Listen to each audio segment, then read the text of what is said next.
Hi friends, welcome to Yashika Kashmin channel. இன்றைக்கி நம்ம பார்க்க போகிற டிஷ்ஷு கஞ்சி வத்தல் தான். ஜவ்வரிசி வச்சு கஞ்சி வத்தல் எப்படி செய்யுதுன்னு தான் பார்க்க போகிறோம். இந்த வெயிலை நல்லா யூஸ் பண்ணிக்கணுன்றதுக்காக நான் வத்தல் போட்டிருக்கேன். வாங்க எப்படி பண்ணலான்னு பார்க்கலாம்.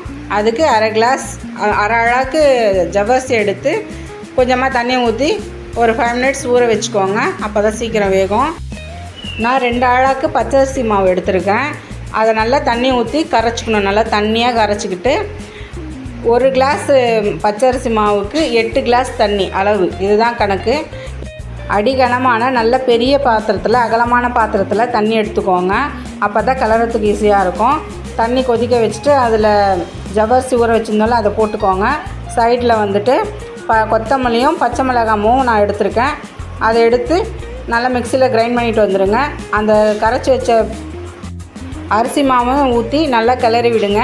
நம்ம அரைச்சி வச்ச கொத்தமல்லி பச்சை மிளகாய் பேஸ்ட்டையும் போட்டுட்டு உப்பு தேவையான அளவு போட்டு நல்லா கிளறி விடுங்க. அதுக்கப்புறமா 1 ஸ்பூன் அளவுக்கு பெருங்காயம் போட்டுக்கோங்க. ஒரு 2 ஸ்பூன் சீரகம் போட்டு நல்லா கிளறி விடுங்க. கட்டி எதுவுமே இருக்கக்கூடாது, கிளறினே இருக்கணும், இல்லைனா அடி பிடிச்சிரும். நல்லா கிளறி திக்காக ஆகிட்ட பேருக்கு காலையில் சீக்கிரமாகவே செஞ்சிட்டிங்கன்னா வெயிலுக்கு முன்னாடி காய போட்டுடலாம். நான் கொஞ்சம் லேட்டாக செஞ்சதுனால வெயில் வந்துருச்சு.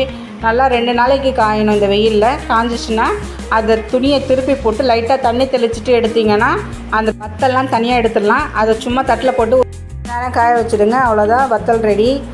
இந்த வீடியோ உங்களுக்கு பிடிச்சிருந்தா லைக் பண்ணுங்கள், ஷேர் பண்ணுங்கள், சப்ஸ்கிரைப் பண்ணுங்கள். தேங்க்ஸ் ஃபார் வாட்சிங். பாய்.